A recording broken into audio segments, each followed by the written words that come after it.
Here's 5 points for you to examine. Number 1. This video is about non-attachment, and a branch of non-attachment is wise misogyny.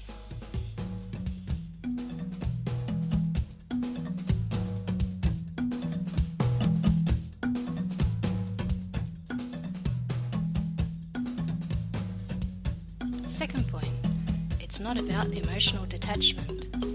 It's not about disassociation either.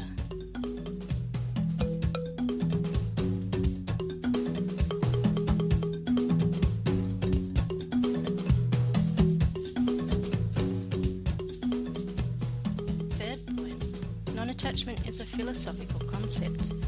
It happens from understanding the true nature of all things, what is ultimately true for things.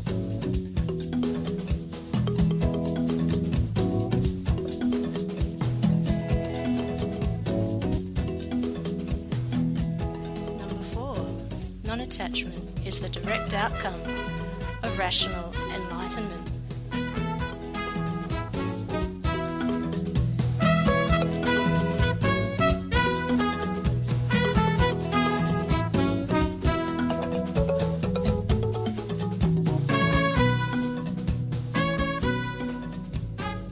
Number 5, thinking logically is vital to rational enlightenment.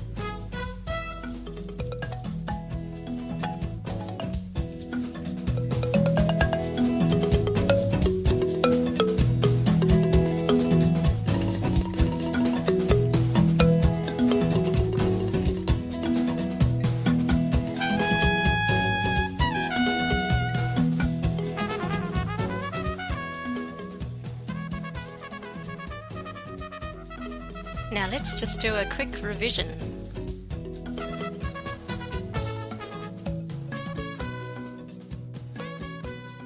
The evolution of sexes, of different drives, males as defenders of and providers for women and children, the masculine psychology of being the outsider, and sustaining a dual perspective of things.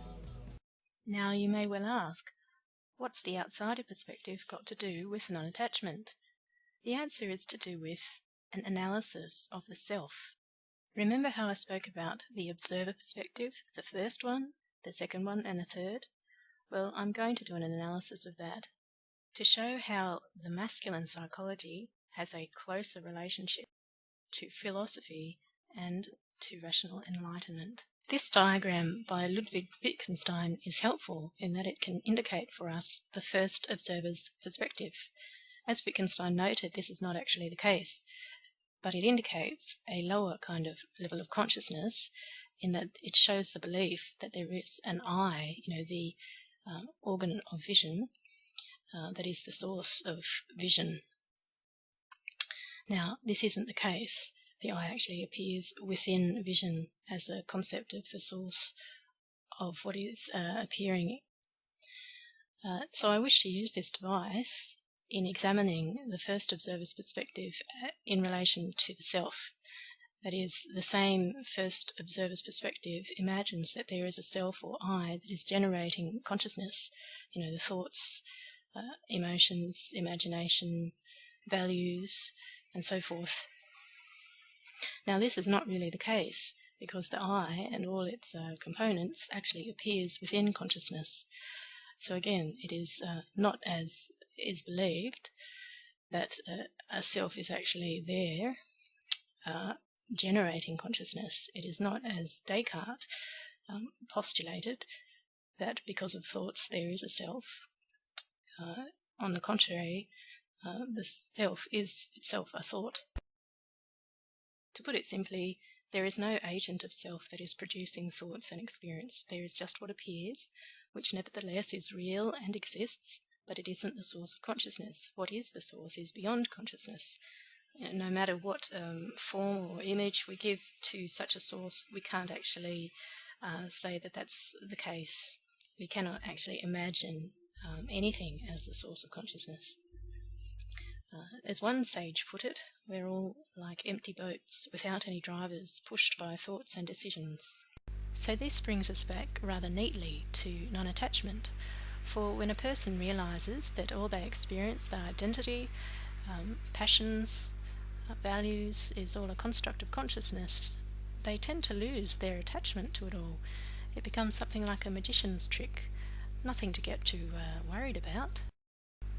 Now, at the beginning of this video, I mentioned that wise misogyny is a branch of non-attachment. Now, how this plays out should be fairly obvious, is that when a person is aware that the constructs of their consciousness, their experiences, the loves, thoughts, ideas, their entire identity is rather like a mirage, then their obsessive interest in maintaining the interests of such a self becomes really rather ludicrous. And yet we find that that's rather what women specialise at, however unconsciously. So I just want to add again that just as non-attachment is not about an emotional dissatisfaction or psychological disassociation, in the same way, wise misogyny is not about hatred of women. It's not an emotional dissatisfaction or revulsion. It's not distaste. It's basically just a rational conclusion and a rejection of what makes up the feminine mind. So thank you for listening, and if you have any comments or questions or would like to discuss this further, I welcome your feedback.